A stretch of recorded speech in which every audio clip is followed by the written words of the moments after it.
మెదక్ జిల్లాలో ఇటీవల కురిసిన భారీ వర్షాల కారణంగా నష్టపోయిన రైతులను ప్రజలు ఆదుకోవాలని బీఆర్ఎస్ పార్టీ అధ్యక్షులు మాజీ ఎమ్మెల్యే పద్మదేవేందర్ రెడ్డి జిల్లా కలెక్టర్ రాహుల్ రాజును కోరారు.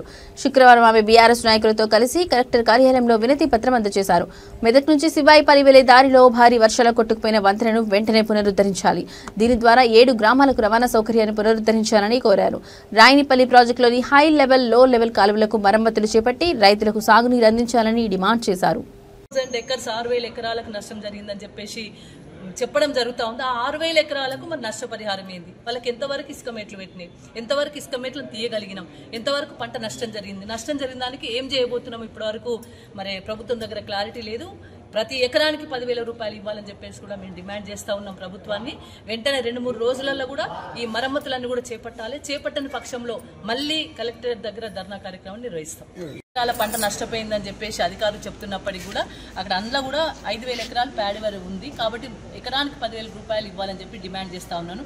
రెండోది, ఇప్పుడు రాయనపల్లి కెనాల్ ఏదైతే దోనె కొట్టుకపోయిందో దాన్ని మరమ్మతులు చేయాలంటే ఇప్పటిదిప్పుడు సాధ్యం కాదు.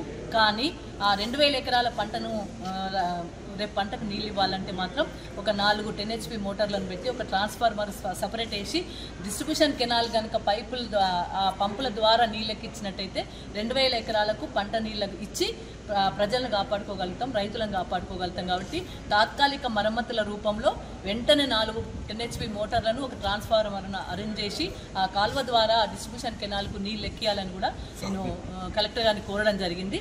అది కూడా వెంటనే చేయాలి.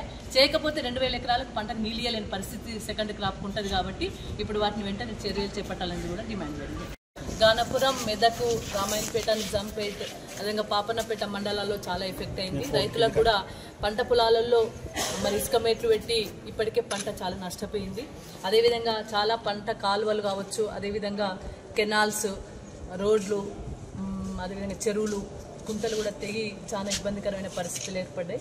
మరి అట్లాంటి సందర్భాలలో ఏదైతే శివాయిపల్లి వెళ్లే దారిలో, మెదక్ టు శివాయిపల్లి మక్తముక్తూరు వెళ్లే దారిలో ఏదైతే ఉందో అది కట్ట తెగిపోయి ఇప్పటి వరకు కూడా దాన్ని రిపేర్ చేసే పరిస్థితులు లేవు. అక్కడ 7 గ్రామాలకు చాలా ఇబ్బంది జరుగుతూ ఉంది. వాళ్ళు రావాలంటే, మెదక్ రావాలంటే, ఎక్కడికైనా బయటకు వెళ్ళాలంటే 20 కిలోమీటర్లు వెళ్ళి తిరిగి వెళ్లాల్సిన పరిస్థితి వచ్చింది. అందుకే కలెక్టర్ గారిని కలవడం జరిగింది. అదేవిధంగా రాయనపల్లి కెనాల్స్ కూడా హై లెవెల్, లో లెవెల్ కెనాల్స్ కూడా కొట్టుకపోవడం వల్ల అక్కడ డిస్ట్రిబ్యూషన్ కెనాల్కు నీళ్లు వెళ్లే పరిస్థితి లేదు, 2,000 ఎకరాలకు నీళ్ళు వచ్చే పరిస్థితి లేదు. వాటి మీద కూడా కలెక్టర్ గారి దృష్టికి తీసుకెళ్లడం జరిగింది. తాత్కాలిక మరమ్మతులన్న చేయమని చెప్పి రిక్వెస్ట్ చేయడం జరిగింది. ఇప్పటి వరకు ప్రభుత్వం ఇన్ని రోజులైంది వర్షం పడి, కానీ ఇప్పటి వరకు చర్యలు తీసుకోవట్లేదు, కనీసం మరమ్మతులు చేయట్లేదు. ఇబ్బందికరమైన పరిస్థితులు ప్రజలు ఎదుర్కొంటూ ఉన్నారు. మరి అదే విషయాన్ని కలెక్టర్ దృష్టికి తీసుకెళ్లడం జరిగింది. ఒకవేళ శివాయిపల్లి రోడ్డు కావచ్చు, మిగతా రోడ్లు కావచ్చు, ఎక్కడైతే తాత్కాలిక మరమ్మతులన్న చేయని పరిస్థితి ఉంటే, ప్రజలకు రవాణా సౌకర్యం కలిగించలేని పరిస్థితిలో ఉంటే మాత్రం బీఆర్ఎస్ పార్టీ పరంగా పెద్ద ఎత్తున ధర్నా కార్యక్రమాన్ని కూడా నిర్వహిస్తామని చెప్పేసి కూడా కలెక్టర్ గారు తెలియజేయడం జరిగింది. 2-3 రోజుల్లో మిగతా పనులను కూడా ప్రారంభిస్తామని చెప్పి కలెక్టర్ గారు హామీ ఇచ్చారు. 2-3 రోజులు వెయిట్ చేస్తాం.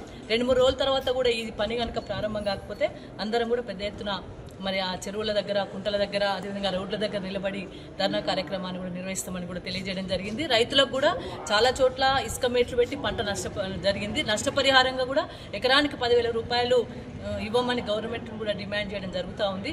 చాలా చోట్ల వాళ్ళు ఏవైతే ఎంతమందికి నష్టపోయిందో